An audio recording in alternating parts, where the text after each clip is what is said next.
بونجور بونجور حبوباتي، وينكم؟ شنو احوالكم؟ ان شاء الله يا ربي تكونوا في افضل حالاتكم. فيديو جديد محفز، طويل كما اللي فيديو اللي تحبوهم وديما تطلبوهم مني. اللهم صل وسلم وبارك على سيدنا محمد وعلى اله وصحبه اجمعين.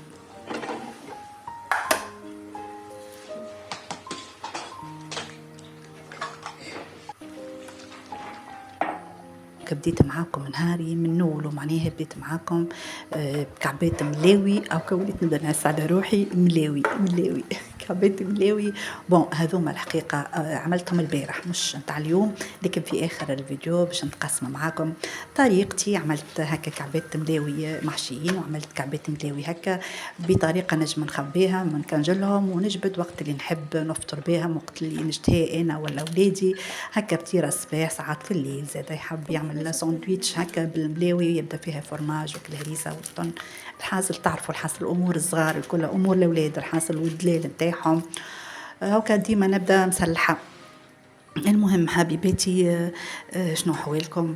هاكا جبتها عاد لهنا، شوفوا جبتها، راني حطيتها في الكونجيلاتور الفوق البنات، جبتها ونسخن الوحده هذيك بالكدا ونسخنها عليها بالله البنات ترجع وكاني عملتها توا.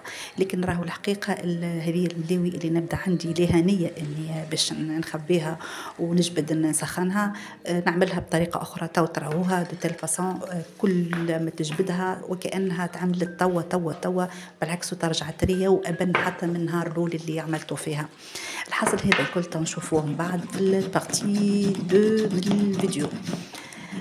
هذوما شوفوا والله حتى عملت فيهم فطيري هم يدخلوا في المشتريات الجديدة اللي خليتهم من عزيزة، أو لنقل اقتناص الفرص من عزيزة واللي صال اللي تعمل فيهم.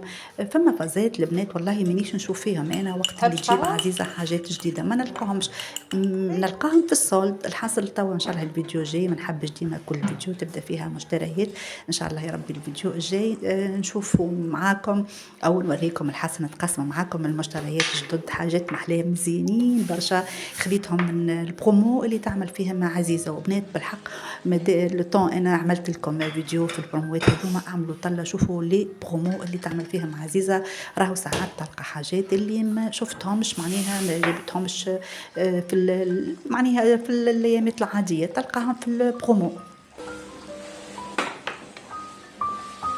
الحصل اليوم فطيري انا ولدي، حطيت كما قلت لكم كعبه الملاوي سخنتهم وحطيت فيها هكا الطقطقه مزيانه. شنو رايكم فيها البنات؟ انا عجبتني، حطيت فيها اون بوا البوا تويك تاع العذار بوينه ولا عشقي البوا، قاعد تويك يضرب في الدوغي، لا قاعد تويك يدخل هو ياشر الحقيقه مزيانهم مع بعضهم الدوغي والبوا ياسر يعطيو راحه نفسيه كبيره وقت تراهم قدامك في الديكور ولا على الطاوله.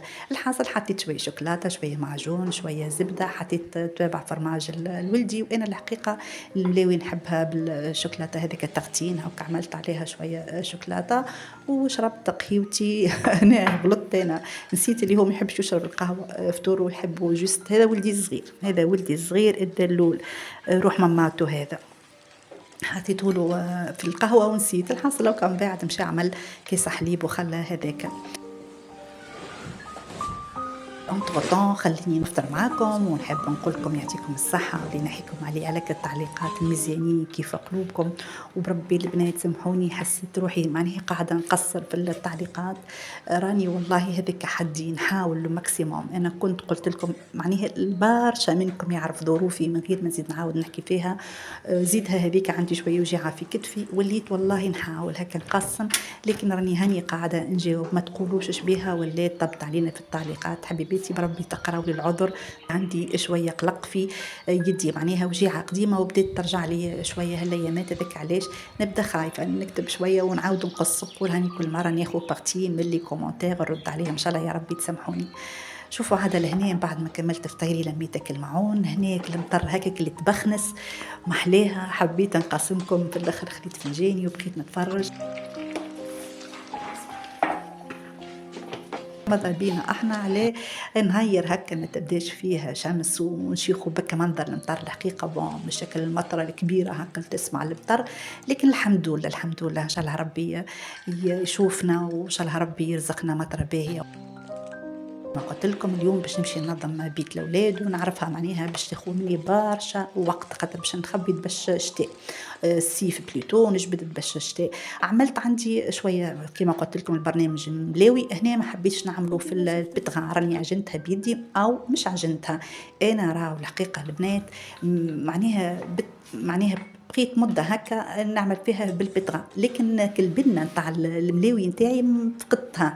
حسيت اللي الملاوي تجيني أبن وقت اللي ما نعجنهاش معناها مجرد ناخذ شوية فرينة بليتو سامحوني معناها زوز كيلات سميد أرطب ونحط عليه كيلة نتاع فرينة شوية ملح هكا هو البنات ونخلطها بشوية ماء وهكا هو نعملها عجنة دوبة دوبة هكا وتبدا جارية شوية ونخليها ترتاح ونرجع لها من بعد نعملها عجنة أخرى نتاع ميم با 4 مينوت ماكس ونخليها معناها نعملها جيبول والفريجيدير من بعد يكمل المهمة. حطيتها فيها كتبق بعد ما عملتها جيبول بيان سور حطيت الزيت وحطيتها في الكونجيلاتور في الفريجيدير بليتو وجيت لهنا للبيت الأولاد حبيت نخبي هكا باش هكا مترفية الحاصل معناها سيئة سي بون معناها بردت الدنيا الحمد لله واقتنعوا ونحاو هكا النص وخلوني معناها نجبد باش تاع الشتاء ونخبي باش نتاع الصيف فين فوا بورتوت وشوفوا لهنا قاعدة نستعمل فيه هذوما الحقيقة لي ساك اللي هما طلعوا زيرو زيرو معناها غير شنو هاكا اللي باهي فيهم انك معناها كي تخبي فيه مثلا دبشك انت تبش راجلك تبش اولادك تبدا او موان كل ساك عرفته نتاع شنو ريتو وقت يدخل الصيف ويبدا كل مرة واحد يحب يمشي يجبد او كمعروف ساك ويحلو ويجبد منه الحاجة اللي حاجته بها يمكن هذه الوحيدة الحاجة البوزيتيف فيهم سينو راهم مش باهين حتى طرف. كيف كيف عاد شوفوا لهنا بعد ما خبيتها باش الصيف الكل عندي هذه البنات هي مخذتها انا من الفريب تتعلق كنت حاطه فيها هكا دي بول لكن لقيتها حكايه فارغه ماهيش افيكاس مع الاولاد الحكايه هذه ماهيش افيكاس. زاده لاحظت حاجه ديما مثلا ديما يبدا داخل بعض وليت نحيت الدبش اللي ريتك اللي نصبر عليك ولا لا نحب ولا كيفاه لا نصبر عليه كلمه بك لا نصبر عليه كيفاش المهم اكيد راكم وصلكم كيف انا نخبي الحاجه يولي فيها العسل وليت عملت لها هذيك خبيت فيها هيك الحاجات اللي هما طلبهم لها عزيز لكن انا كي نخبيه يقولوا لي ويني حطيتها فيها الغديكه وخليت معناها وحاجه اخرى بديت الحق فيها هي اللي سانتخ دبشهم الكل ما عادش نحب نتويه على خاطر هذيك في لحظه تلقاها داخله بعضها وتسمع كان ماما وينو مريولي وينو سروالي وينو وليت عملتها هكاك تبدا ظاهره في اللسان طخ كل شيء هكا ظهر له مكشوف قدامه. قلت لكم عادة البنات نرجع لموضوعنا بطلب الحقيقة كل مرة هو يجيني سؤال البنات ونقول تو نحكي فيه الموضوع وننسى واللي هو موضوع المراهقة. ديما يقولوا لي بويسك ولادك تويك تجاوزوا سن المراهقة بربي يحكي لنا عليها شوية كيفاش عشتها. والله شو هو راهو ما فماش واحد ما عملش أغلاط في مع صغاره امبوسيبل معناها لابد على الأقل باش تلقى واحد من الأولاد أنت غلطت معاه بوتيتر الثاني تبدا شديد طريقكم الفو لكن راهو ديما يبدا عندك واحد من الأولاد معناها ما مشيتش معاكم الفو.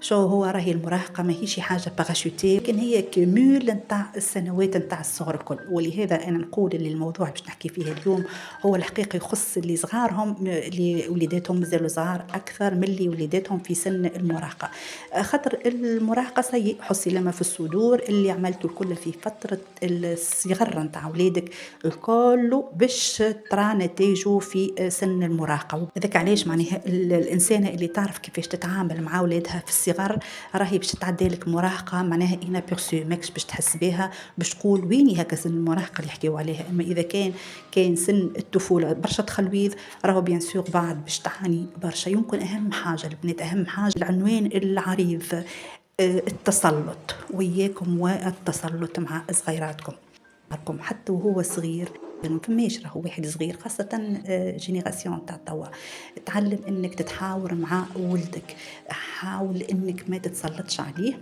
احترموا، هو كائن حي، خذوا هذاك عبد كبير. شوف الطريقة اللي باش تخاطبوا بها أنت وهو صغير باش يخاطبك بها وهو وقت اللي يولي مراهق. العنف اللي باش تستعملوا معاه وهو صغير باش يستعملوا معاك وقت اللي يولي مراهق. أنا بالنسبة لي ديما نقول الطفل المراهق هو اللي صايي شاف روحه ولا راجل وقاعد تويك وكأنه باش يثأر لنفسه من اللي صار له الكل. الصغير هذاك اللي ياما معناها تسلطت عليه وياما عملت له قواعد وياما تسلطت عليه عقوبات. وقت يوصل لسن المراهقة أول حاجة باش يعملها باش يتمرد على القواعد هذيك حتى ولو يبدأ يكون يعرف اللي القواعد هذيك صحيحة، لكن هو باش يتمرد هو نكاية في الأم وفي الأب اللي كانوا متسلطين عليه. شوفوا لهنا قبل ما نبدا نرجع لكم في الموضوع هذا البنات حبيت نوريه لكم انا بويسكم زوز فروشات في البيت. ديما نلقى هكا لي كوات لي اوس اللي ندخلوهم في الكاش كوات هذوكم، وديما نلقى كعبه ما نلقى لهاش اختها.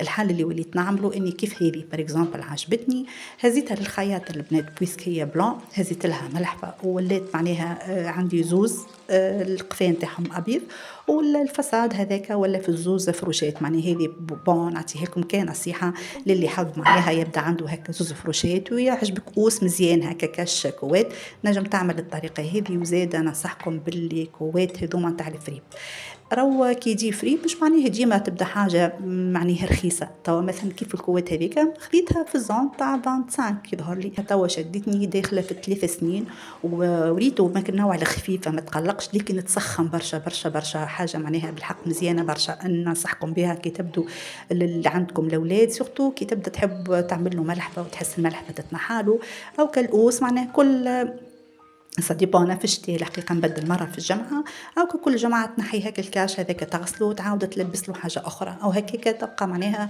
مرتاحة من ولدك اللي ديما يعري روحه وينحي الملحفة. نرجع عادة إلى موضوعنا الأساسي. إذا كان أنت تعامله باحترام وتحاول في كل حاجة مثلا باش تطلبها منه تقول له مثالي شكل حاجة تعملها وباش نحكوا معناها ببساطة ما نحبش معناه الموضوع هكا نكبروا برشا.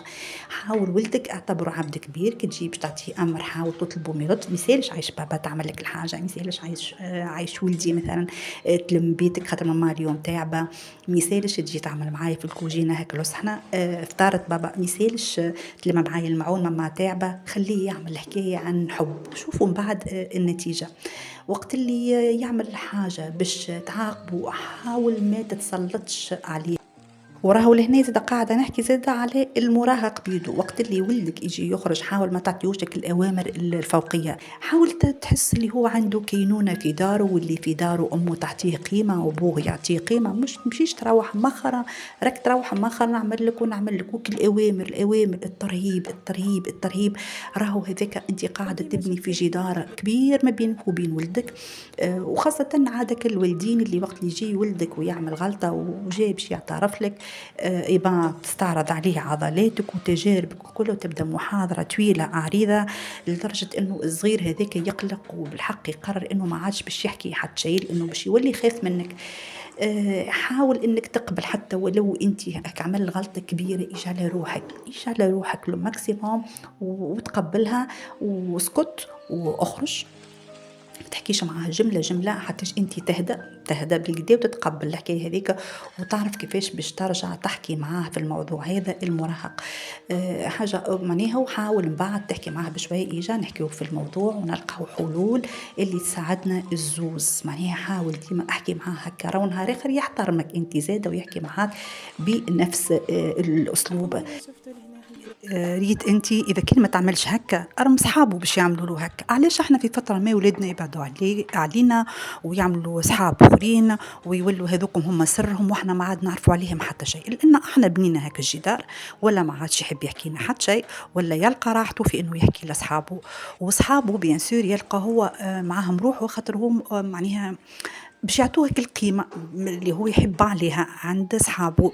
يولي حتى يوصل يحكي على دارهم على أمه وأبوه لأصحابه وأصحابه بيان سور باش ينفخوا في راسه وعندك الحق ودعمل هكا وتصرف هكا معناها ويزيدوا أصلا حتى كي ولدك متربي وما يعرفش يعلموه يوروه كيفاش يعلموك كيفاش يتصرف يولي هو يروح يعاود باش يمارس عليكم هك الحكايات وهك الأفكار اللي يعطوها له أصحابه. أعمل لهم قول لهم ما تسكتش ما عادش تقضي في الدار، يا أخي أنتِ طفلة، يا أخي ريت هذا كله يلقاه البر. لو كان هو يبدا يعمل فيه عن قناعة، مهما هما باش يحكيوا معاه هو يعمل فيه عن قناعة، العكس هو اللي باش يولي يقنعهم بالعكس، يولي وقتها شخصيته قوية ومبنية بكم الفو، ما يبداش هش ومجرد ما يبدا هكا يتيح بيه واحد ولا زوز يلعبوا له بمخه وتقول انت شبيه ولدي ما عادش نعرفه، مش هذا ولدي، لا هذاك هو ولدك اللي انت ربيته بطريقة معناها نفسيته هشة. اول ما خرج لبرا في ساعة ما اثروا فيه، وفي ساعة خاطر اللي يعمل فيها هي اوامر هو مش مقتنع بها. ديما ناخذ مثال بسيط، وقت اللي يقوم يغسل صحنه في العاده واللي اللي مفرشه، وقت اللي تو دانكو يبطل، خاطر انت ندخلته بالقوه يعمل فيها الحكايه هذيك، مش يعمل فيها عن قناعه. هذاك علاش وقت قالوا له انت ماكش طفل ديريكت روح للدار، ما عادش يحب حتى يهز سروال وقت اللي نحيه. معناها هاك الصحبة اللي انت تشكي منها انت سلمتوا ليهم لاصحاب هذوكم، انت خليتوا يكون الملجأ نتاعو هو الشارع والاصحاب، وخليتوا بالنسبة لي انت العدوة وانت المتسلطة، انت القوة والسلطة في الدار. هذاك علاش واحنا ديما علاقتنا مع السلطة سيئة، وحتى نشوفها حتى مع الدولة، احنا ديما نراو اللي الدولة متسلطة علينا، خاطر تجينا ديما قرارات وقوانين فوقية ما تناقشناش فيهم القوانين هذيك. وهذاك علاش نقولوا الدولة ماناش ديمقراطية، كون انت ساعة ديمقراطية وديمقراطي في دارك ومع صغارك. وياكم زيادة حاجة أخرى، البنات ماكل وعود الكاذبة، والله باش نحكي عن تجربتي ولا إنها موضوع ما يخصنيش لكن ميسالش. أنا مثلا ولدي في السيزيام كيف نجح في الليسي بيلوت، وقت اللي جاي باش يقرا في السيزيام كي جاي باش يعدي الكونكور، وعدناه انه وقت اللي ينجح باش نحطوه معناها في الفريق الوطني تاعنا لهنا تاع الكوره باش يدخل يدرب. إبا وقت نجح كان عند وعده هو ونجح لنا معناها بمعدل، هو نذكرها وقتها هو الثاني ولا الثالث في الولاية، وخدا جايزة ومشى ليسي بيلوت، وهو كما قلت لكم يظهر لي 19 كيلك راهي نسيت خاطر ديما ندخل بعضي ما بين ولادي الزوز. اللي صار انه هو اوفى بوعده واحنا هما اللي اخلينا بوعدنا. سنة أولى نتاعو في البيلوت سافا، بعد دوزيام اني دخل في حيط. البنات مانيش باش نطول عليكم، لكن كانت ضريبة تراجعنا على كلامنا برغم انه كان تم ظروف خلاتنا احنا ما نلتزموش بالوعد هذاك. خلصناها غالية برشا، وكانت انه عاقبنا بانه ما نجحش في النيفيم في البيلوت. وبعد وقت اللي بقيت وحبيت معناها وحكيت معاه وقلت له معناها نسيش في السر لي، خاطر انا وقتها كل شيء لكزما مراجعه معاه كل شيء ونعرف اللي هو معناها ملي شفته عرفت اللي هذا في المتناول، وهو معناها تبارك الله عليه ما شاء الله معناها قراي. كيف عطيته كما يقولوا فيه الامان وقلت له يجي نحكيو في السر لي شنو بالضبط اللي صار، قال لي على خاطر انتم عام السيزيام وعدتوني وقلتوا لي كذا ونجحت لكم الاوائل اللي بعد رجعتوا في كلامكم. حبيت نقول لكم هنا ردوا بالكم، ما تقولوش راهم صغار، ما تقولوش راهم مثال الشكل وعود الزائفة مثالش خليه يعملك الحاجة. ردوا بالكم البنات، ردوا بالكم، واللي يعمل هكا مثالش راهو مش باش ينقص منك وقت تطلب منه الاعتذار، خاطر راك تبني في شخصية ولدك. معناه انا غلطت معاه نحاول باش نفسر له شنو اللي صار ونعتذر منه، خاطرك انت قاعده تبني في شخصيه باش هو نهار اخر يتعلم انه زاده وقت اللي غلط يعتذر منك. شو البنات هو والله موضوع طويل برشا ما تنجمش راهو فيه فيديو تحكي فيه، لكن اللي يقول الخلاصه اللي صغاركم ولادكم صغيرات ابنوا شخصيه ولادكم، واللي توا في سن المراهقه واكتشفت انك معناها عملت اغلاط معاه ما فيها بيس وقت تعترف انك غلطت وتحكي معاه وتقول له اجا نبداو صفحه جديده. معناها هذا الطبلو قلت لكم راني خذيته من عنده وكانت مش عجبته الفازه، برغم انا راه عجبني برشا غادي، لكن حسيته انه متعلق به الطبلو ديكور كله. معناها وليت هكا كيف ما تشوفوا التابلو رديته له المرايه وكل البوف الكلهم رديتهم في بيت النوم. تعرف هي بيت نوم وهو معناه لازم يكون مرتاح فيها وقت اللي بدا قاعد، الا التابلو الاخر ما عجبوش نحيته رديت له التابلو اللي يحبه. كيف ما ريتوا عادة لانها التنظيفات الكل عملتها معاكم، الكلها بيان سور الأوراق ما مسيت فيها حتى شيء، سينون بعد يولي هو سينو يقول لي أي نوع جبتها غالطة خاطر ما لقيتش الورقة الفلانية. لهنا زادا شوفوا البواني هذوكم البنات وريتهم لكم، البواني هي في الدوغي نتاع الدريسينغ جيت، لكن البواني نتاع التيغوار نتاعو الكل عملتهم في الدوغي كيف ما تشوفوا ناحيتهم هنبوه لمحالة. ها هاكا شوفوا عملتها في الدوغي، البواني هذوما نتاع التيغوار نتاع الفروشات ونتاع البيرو زادا عملتهم كلهم في الدوغي كما شفتوا. إذا تنظيفة باهية باهية باهية الحقيقة، ما نعملهاش ديما تنظيفة كيف هكا، نعملها مرة في الشهر. هذا العشية رجعت لك الطاير نتاعي الملاوي، حبيت نعملها الفارس لمحالة هو هذا بالشحم. كيف ما تشوفوا حطيت طماطم، حطيت فلفل، وحطيت بصل، راه كونتيتي باهية، راس كبير نتاع بصل، فوم، وزاد شديتك الشحم البنات نتاع العيد اذا كان نبدو نشيحوه مفوح، معناه هو بطبيعته قصيته صغير وحطيته هريسة عربي، تابل، فلفل اكحل، شويه بركه فلفل الاحمر خاطر زاد لهذه صب قصيت انا فلفل، والفلفل بطبيعته حاريه جات حاره محليها تقتل الحقيقه. والبنه الغادي هي مش موزوزه بلوس كو موزوزه، هي حاره الحقيقه، اما بنينه بنينه بنينه تقتل الفارس هذيك محليها البنات، ما فيها حتى شيء معناها، وتخليها تيب راهو ما تصبلهاش حتى نكته، ما حتىش تشيح بالكدا هاكا تشوفوا فيها معناها، خاطر سينون بعد باش تجي الفطير تبدا الفطيره هكا سايح فيها الماء.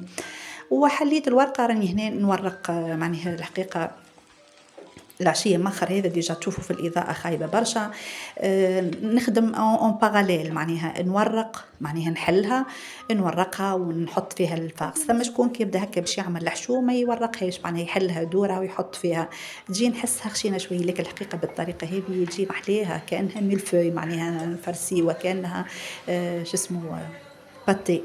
عملتها كيف ما تشوفوا، وعملت عليها هكيكه نورمالمون هي ريفيزيتي، نورمالمون ما يبداش فيها الفرماج موتزاريلا، لكن انا نهارات ما فهمتش ايش بيني على الفرماج موتزاريلا، مت عليه العربي دخلته في كل شيء طيب، كان باش نزيد نحطه في القهوه نتاع الصباح، حطيتها الحاصل وطيبتها كنت تراو فيها. شوفوا البنات نحب نوريكم كلها شاشه والبشاشه، شوفوا الفطاير كيفاش الملاوي بليس، بربي سامحوني البنات راني باقي نغلط في كلمه فطاير الغالب، كلمه متعود عليها من صغري.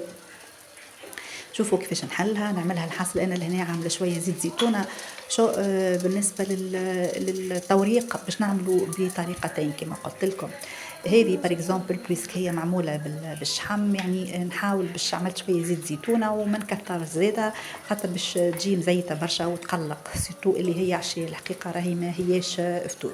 اما شوفوا هاك اللون المزيان نتاعها راهو بورتون ما فيها حتى شيء. وشوفوا زاده الورقه كيفاش هشوش، هذا كله شنو راهو الحل ما هيش صعيبه برشا، راهو يلزمها ترتاح الورقه نتاع الملاوي يلزمها ترتاح، هاو تجي تهبل. شوفوا لهنا كيفاش تبدا منفوخه اون ديغي عامله ليها الخميره، الوغ كو مانيش عامله ليها حتى شيء كما قلت لكم، كان شويه ماء وملح هكا هو عجنتها بالكدا. اما خليتها ارتاحت حتى كي عملتها جيبول خليتها ترتاح. شوفوا كي نبدا نحل في الورقه، شوفوا كيفاش نهز فيها بالحق البنات والله كانها معناها ورقه نتاع بقلاوه. راهو لهنا سميد ارطب، والفارينه فارينه عاديه، لا هي فارينه تاع الحلويات لا حتى شيء، الفارينه العاديه نتاعنا نتاع الخبز. لكن كما قلت لكم ديما حاولوا تخلوها ترتاح، هذا هو السحر نجاح الوصفه، سر نجاح الملاوي.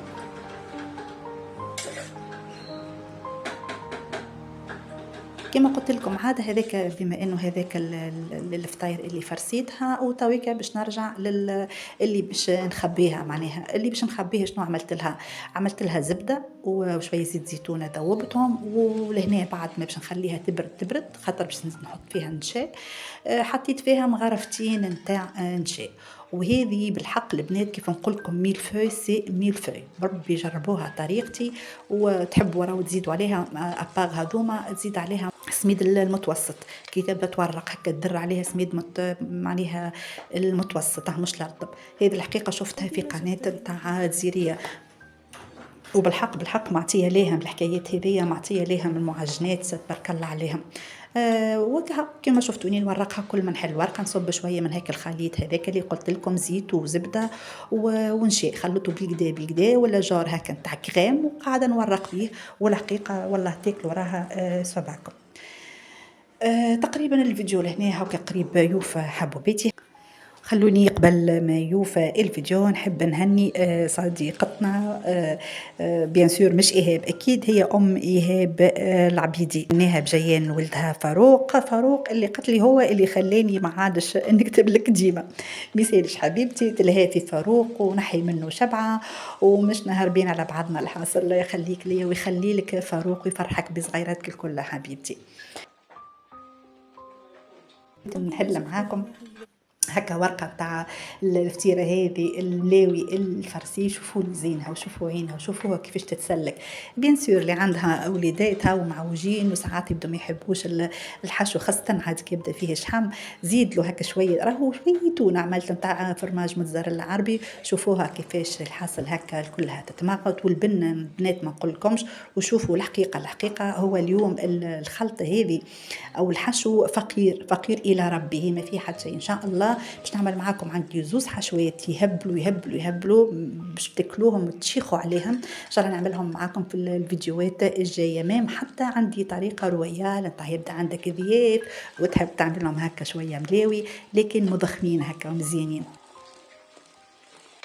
او كالحاصل فيديو طويل كيف ما تحبوه. قالت لي المره الاخرى هكا فوزيه دعلوش، قالت لي سامحني احنا تعرفنا نحبوك برشا يا اخي، ما تهبطلناش فيديو كل يوم. وكيف تهبط لنا يبدا الفيديو في 22 دقيقه، راهي شويه علينا. تدلل عزيزتي، هاك جبت لك فيديو اليوم طويل. ان شاء الله يا رب يكون عجبكم ونال رضاكم، ان شاء الله ما نكونش جننتكم بالحديث ياسر ياسر ياسر ياسر. نحبكم برشا برشا برشا برشا، ونموت عليكم اللي نحيكم عليا ويخليكم لي على هالتعليقات العسل. كملت كيف ما تشوفوا فيها لهنا. هاكا نظفت الرخامه بيان سور، البلان دو طرافاي بيان سور كله زيت، عملت له نظفته بالكدا وبعد عملت له شويه جافيل في البنات. وهنا شوفوا الفاقس مازال عندي ما حبيتش نخسره، معناها ينجم هو يعمل لي المره الجايه نتاع 3 ولا 4 كعبات، واللي تعبيتهم في ساشي دو كونجولاسيون وباش نخبيهم في الفريجيدير كي هذوكم يبداو المره الجايه شهوه وتجبد تعمل بهم كعبات تشيخ عليهم، خاصه عاد كي يبداو من غير تعب هكا وهما حاضرين شيخه.